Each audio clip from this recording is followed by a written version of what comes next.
Bom dia, Padre Paulo. Bom dia, Otávio. Então vamos para a conversa neste terceiro domingo de Advento.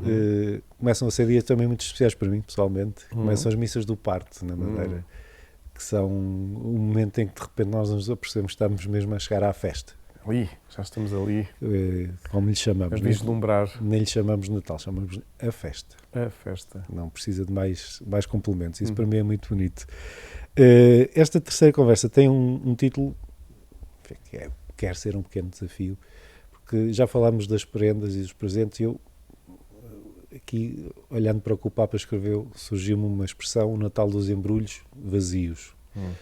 E desta vez, ao contrário do que talvez se possa intuir muito imediatamente, eu não quero falar de embrulhos vazios só fora da sociedade consumista, do mercantilismo, quero falar dentro das nossas comunidades cristãs.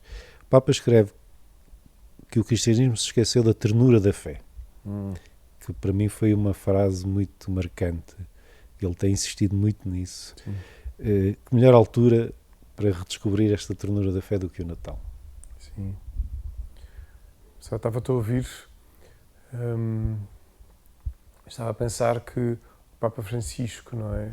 E nós estamos aqui às portas de um jubileu. Sim. Também quis promover um jubileu extraordinário e a partir também da misericórdia, quase podemos dizer a partir da ternura do acolhimento. Isto para fazer já aqui a fazer a ponte com o que dizes, não é? E, portanto, este Papa quis, também na sequência dos Papas, portanto, dos anteriores que tivemos, e cada um com a sua importância, mas é isto, quis nos trazer a um encontro desta proximidade com Deus a partir mesmo da ternura. E perceber que dentro, e que bom trazeres essa pergunta, não é? Que dentro, às vezes dou-me conta, como também falámos nisto na semana passada, em passando por outras questões,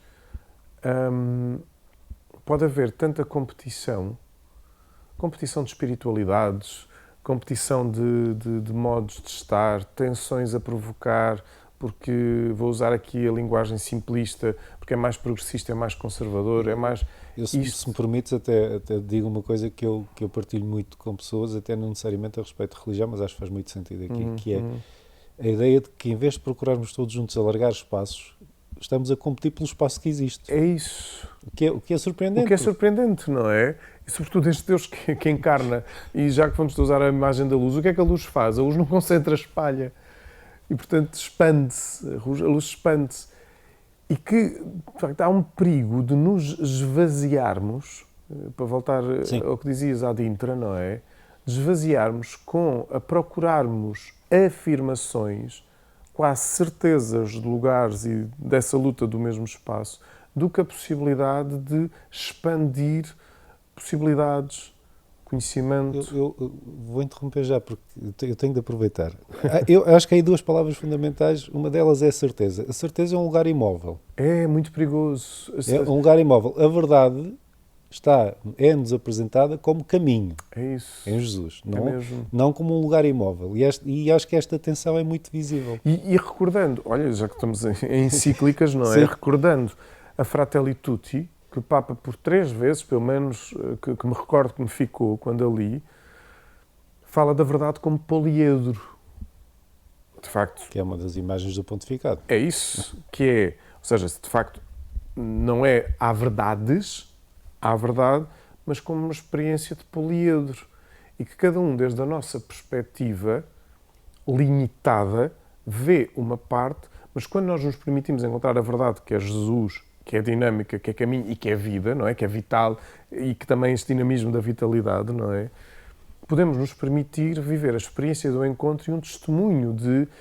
Nem todos temos que ser, passa a expressão, contemplativos. Nem todos temos que estar na linha da frente missionária. Nem todos.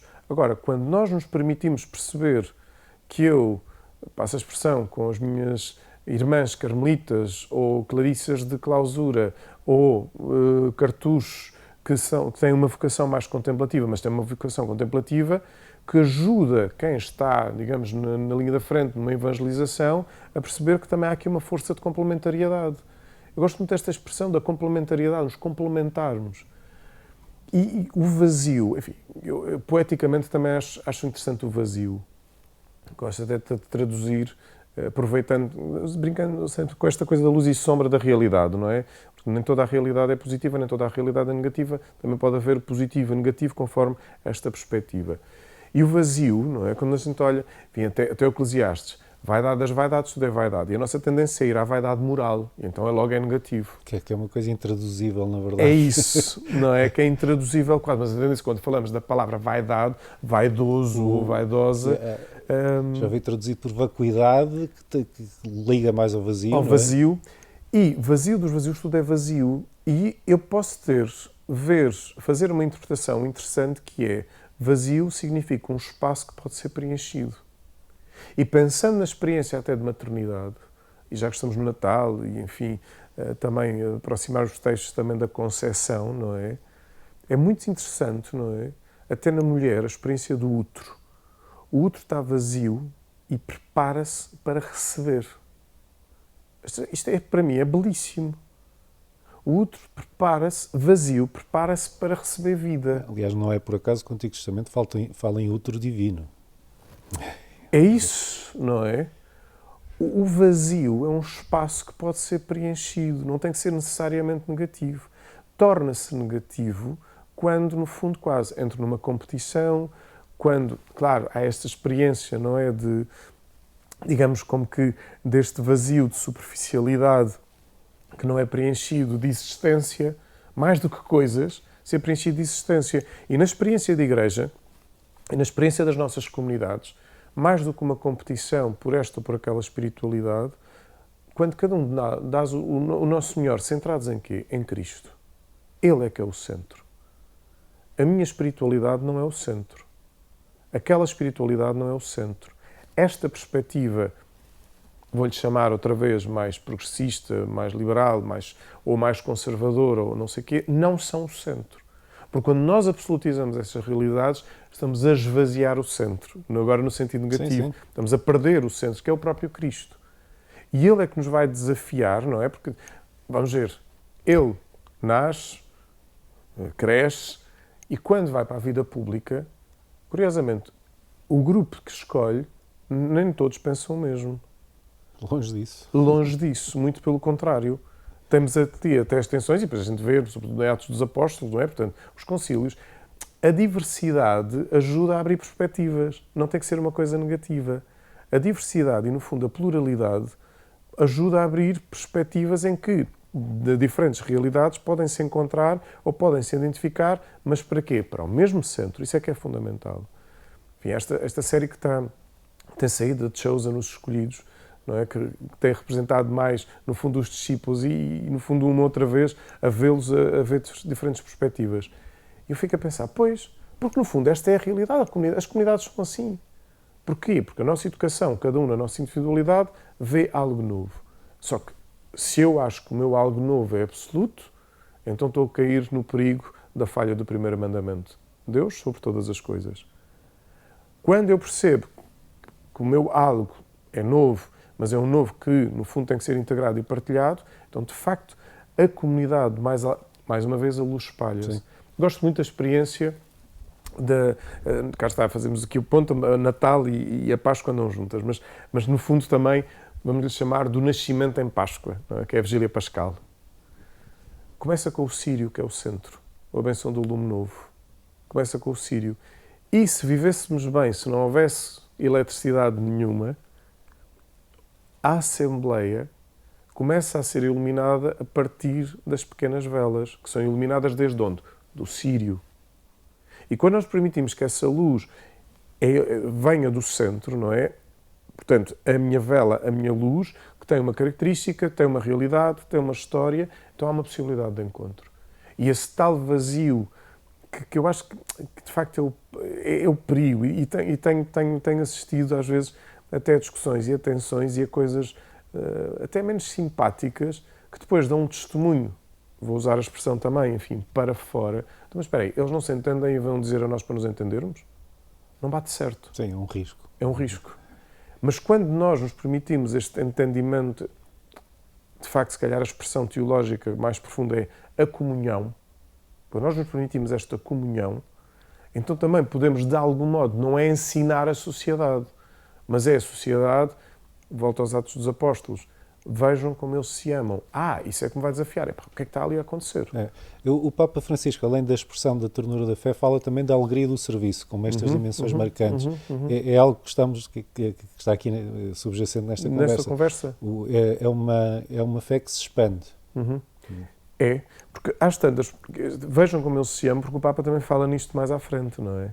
Vai buscar, a partir do coração de Jesus, o que é o testemunho de vivermos a relação com o coração de Jesus. Por um lado, vejam como se amam, a partir do quê? Da alegria do serviço, da entrega, da disponibilidade. Com o pequenino parênteses, com o ponto com o que nós falámos a semana passada. Diz disponibilidade discernida. Porque também para não ser aquela coisa de... Senão é só hiperatividade. É só hiperatividade. É um serviço discernido e é esse serviço discernido que dá alegria.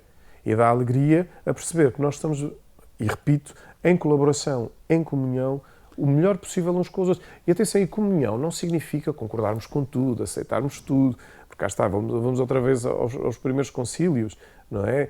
No fundo, que eram perspectivas para abrir o quê? Expandir humanidade. Onde é que nós podemos, no fundo, acolher cada pessoa com a sua realidade. Depois, obviamente, é integrada numa comunidade, é integrada num meio que tem as suas, diria, vamos chamar diretrizes, orientações, por aí fora, mas a partir de uma comunhão, a partir de perceber que somos pessoas em busca. Eu lembrei-me agora, nesta conversa, de uma tradição bonita, que muita gente ainda tem, de ir montando o presépio em casa e deixar o espaço para o menino vazio. Até à noite de Natal. É verdade. E lembrei-me que isto pode ser um desafio interessante. Estamos a 10 dias do Natal e para quem nos está a ouvir, e possa isto ajudar de alguma maneira, de que forma é que podemos deixar um espaço vazio também nós, para que esse menino chegue realmente? No fundo também, esse espaço vazio pode ser simbolicamente também preparar o nosso coração como espaço vazio para acolher o menino que nasce. E como é que o menino nasce? Em quem eu sou hoje. Não é quem eu gostaria de ser, Sim. Não é nas idealizações, não é até como eu fui, é em quem eu sou hoje. Como é que, nesta realidade concreta, e eu vou insistindo muito, que é o Espírito só encarna no concreto, não encarna no abstrato. E, de facto, na realidade concreta, que é hoje, tanto eu individualmente, a comunidade de uma forma global, como é que este menino encarna no concreto de hoje? E para isso é preciso também um espaço vazio de vontade de querer que ele nasça, desejo de querer que ele nasça, porque o vazio também abre esta perspectiva do desejo, também abre a perspectiva de ainda não há para passar a haver. A possibilidade do movimento. A possibilidade do movimento. É? É mesmo. No fundo, quer dizer, se eu abro espaço, se há um espaço vazio, se está uma realidade completamente cheia, mas foi estes dias, estava à conversa, até com um companheiro, estávamos a falar, a propósito, até do jejum eucarístico. O sentido bonito, isto quase, o Papa não fala do jejum eucarístico, mas, por exemplo, fala do coração de Jesus, porque é que começou a devoção ao coração de Jesus, para mostrar um Deus próximo, a comunhão, a proximidade da comunhão, da Eucaristia. Sim, isto, portanto, já falámos no primeiro também de uma resposta a uma série de heresias, ou seja, de uma ideia de que aliás é uma das perguntas que eu tenho aqui, que posso fazer já. Uma ideia que se foi criando um Deus absolutamente distante, julgador, severo, que está ali para... A tal ternura. Como é que chegou a este ponto? Como é que começamos a permitir que determinadas crenças religiosas se confundissem com aquilo que deveria ser a fé, aquilo que nos foi transmitido por Jesus? O Natal muitas vezes acaba por recuperar, e a devoção ao coração de Jesus na sua proximidade, e o Papa insiste muito, não é só na parte individual, nas suas consequências coletivas, comunitárias, também remetem para esta necessidade de uma fé que não é vivida neste clima de medo. É isso. Ou seja, se Deus, uma coisa de facto é o temor no sentido da reverência, que é um dom do Espírito, que é um dom, causa, mas que é da reverência, e a reverência, obviamente, diante de Deus, mas também diante de uns dos outros, do respeito humano e da presença de Deus em cada um de nós. Portanto, outra coisa é o medo da relação, o medo de que desse Deus de tal maneira distante e controlador, de repente me impede a relação. E que essa relação que é alimentada pelo medo não faz sentido. E por isso haver esse espaço, não é? Portanto, eucaristicamente, o jejum eucarístico, no bom sentido do termo, há aqui algo, se calhar, uma necessidade, não tanto a nível da carência, mas a nível da necessidade, que este Deus também vem habitar e preencher. E que volta, então, àquilo que estavas a dizer, no fundo, das heresias, e que o Papa quer aqui também resgatar, ou seja, recordar porque é que começou a devoção ao coração de Jesus, com Santa Maria Margarida Alacoque, ou seja, com esta proximidade do coração de Jesus, que é recuperar, no fundo, enfim, tenho aqui uma perspectiva, não propriamente muito desenvolvida, mas quando a gente percebe aqui um bocadinho mais de acompanhamento, às vezes quase como uma leitura até psicológica, quase psicanalítica da realidade, quando há uma reação, neste caso, por exemplo, quando falamos da Reforma e da Contra-Reforma, a Reforma, Martinho Lutero teve uma reação contra determinado tipo de coisas. Estou a entrar num simplismo, sim. Mas onde é que eu quero chegar? Sei onde quero chegar, que é, houve uma reação a um determinado tipo de coisas. E há algumas, quando a gente olha, e temos que ser intelectualmente honestos, tiveram a sua razão de ser. Tanto é assim que já não existem na Igreja Católica. É isso. Tanto que é assim que não existem. Portanto, o que é que acontece? Reação, reforma, houve uma contra-reação por parte da Igreja. Porque muitas vezes olhamos para o Concílio de Trento como se fosse a coisa mais arrumadinha da vida. E foram 3 sessões, em tensão, não foi fácil, e, portanto, sim senhora, saem uma série de determinações, teve o seu sentido, obviamente, dentro da história da Igreja, mas a gente olha e pensa, houve aqui, de algum modo, foi como de uma forma de reação, mas o que é que isso aconteceu e o que é que isso provocou? Fechou toda a espiritualidade e a religiosidade, por exemplo, na figura do clero. É só o clero que estuda teologia, é o clero que tem a última relação com Deus. É o clero que intermedia a leitura da Bíblia, a leitura da Bíblia, por aí fora. E de repente começam a haver estas experiências espirituais, porque isso teve o seu sentido, mas provocou o quê? Um distanciamento. E estas experiências espirituais que acontecem, portanto, estas, no fundo, devoções, mas experiências místicas que são reconhecidas, neste caso, por exemplo, sim, claro, com a devoção do Sagrado Coração de Jesus, de Santa Maria Margarida Alacoque, o que é que vem recordar? Exatamente esta proximidade de Deus, exatamente que Deus quer se fazer presente, por exemplo, cá está a devoção eucarística das sextas-feiras, a adoração, no fundo que é, e o Papa recorda isto, não tem que ver com o pietismo, que depois o problema é que se traduziu num pietismo, mas não tem que ver com isso, mas tem que ver um resgatar da relação tu a tu com o Senhor, com este Deus, que se faz pequenino, sim, que se faz humilde. Eu estava a pensar nisso, da minha experiência não só pessoal, mas até de algum estudo, porque gosto disso, do que historicamente foi, aquilo que eu posso falar melhor, a celebração do Natal da Madeira. Foi sempre uma reserva de ligação popular e direta, vou-lhe chamar assim. Sim, sim, entendo-se. Com o divino. E de manifestações daquilo que as pessoas realmente marcavam o seu dia-a-dia e transpunham esse dia-a-dia para a celebração especificamente do Natal. Porque se calhar no resto do tempo não havia esta possibilidade deste diálogo tu a tu, coração a coração com o menino. Eu tenho muita devoção ao mistério da encarnação. É um mistério que, com esta lógica deste Deus que se faz carne, a gente percebe a partir do prólogo de São João, não é? Que é lido no dia de Natal, em que diz o Verbo fez-se carne e habitou entre nós. Aliás, que a tradução, inclusive, é montou a sua tenda no meio de nós. Portanto, esta dimensão dinâmica também. O povo. Mas esta questão da carne, não é? Deste mistério da encarnação, recorda-nos, de facto, pegando na questão ainda da ternura, que hoje sabemos que a ternura acontece também com o toque de mão, o abraço. Aliás, a fé, a própria palavra fé, no seu contexto bíblico, até do Primeiro Testamento, não é? Retorna até à dimensão afetiva do toque. E quando nós temos este mistério da encarnação, quando nós temos este mistério de Deus encarnado, que se faz próximo, o que acontece é que numa sociedade que evoluiu, enfim, também a minha leitura rápida e quase com o perigo de ser superficial, que é numa afirmação diante de uma realidade teológica, pensamento grego, que é muito intelectualizado, dualista, podemos dizer. E que a realidade tem uma persistência, uma existência noutra dimensão. Depois, a seguir, enfim, estou aqui a dar saltos enormes, mas, por exemplo, com a história do iluminismo, como reação, até curiosamente, ao religioso, a racionalidade. Então, o que é que aconteceu? Nós também nos intelectualizámos demasiado, esquecemos corpo, esquecemos carne. E essas experiências, no fundo, místicas, e que o Papa volta, recorda, e, portanto, até com os outros santos, mas em particular a devoção do coração de Jesus, recorda-nos o quê?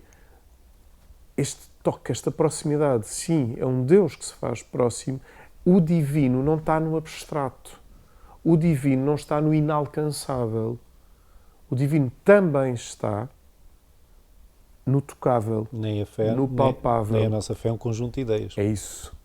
A nossa fé é um conjunto de relações, mas em particular na relação, que é com o próprio Deus encarnado em Jesus.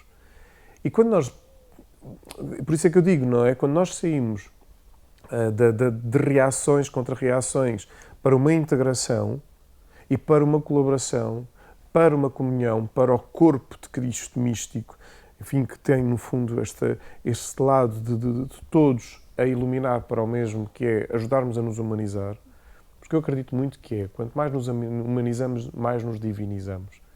Porque, para mim, no Concílio de Calcedónia, não é? Portanto, o verdadeiramente Deus, verdadeiramente o homem, plenamente Deus, plenamente o homem, no fundo, este humano e o divino, que é, quanto mais nos humanizamos, e que também é muito a experiência de iluminar as sombras, de aceitação, de integração, mais a compaixão acontece.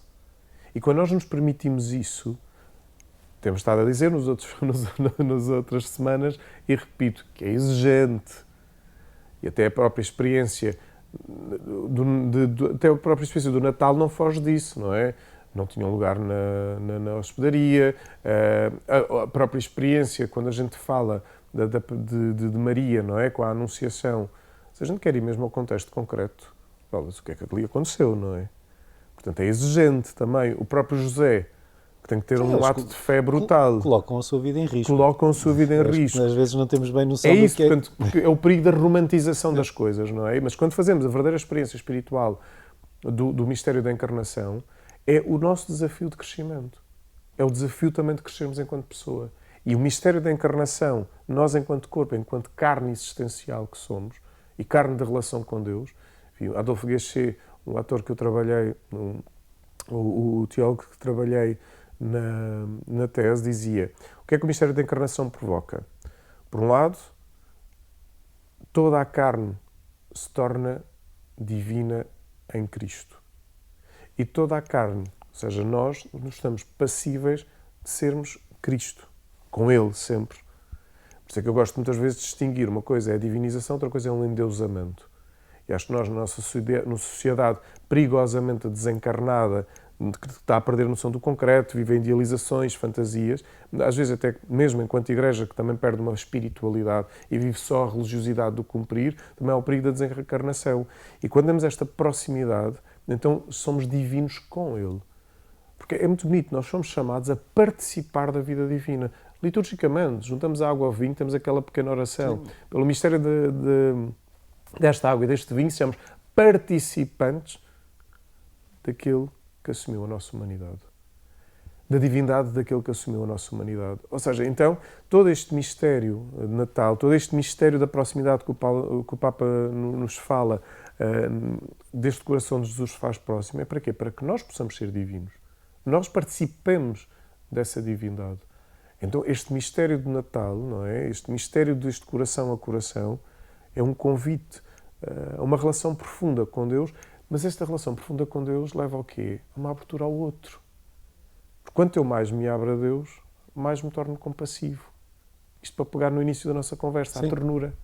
Sim, e a ternura não numa coisa fofinha, mas a ternura numa coisa séria, de compaixão, toda a de misericórdia. Vai muito contra esse sentimentalismo. É isso, vácuo. É muito pelo contrário, é de uma proximidade, no fundo, da saída. Porque acho que quando vivemos uma experiência de Deus, depois também nós, como Ele, temos que viver um êxodo, uma saída, um processo de encontro, de relação. Já está. Todos os encontros o que é que acontece com os pastores? Os pastores encontram, vão anunciar. Os discípulos encontram, vão anunciar. Ultimamente, Maria Madalena, na ressurreição, encontra, sim, vai anunciar. Portanto, o encontro com Deus, o mistério da proximidade, leva ao quê? Ao anúncio, ao serviço, à entrega. Isto é que é mesmo muito bonito. Portanto, no fundo é a experiência da luz. Cá está o Evangelho. Ninguém acende uma luz para esconder debaixo de uma mesa. É para pô-la ao de cima e para pôr os dons a render num serviço maior. Sim. Padre Paulo, muito obrigado. E um prazer. Boa novena de Natal. Obrigado. Com ou sem missas do parto, mas boa novena. Obrigado. Até para a semana, se quiser.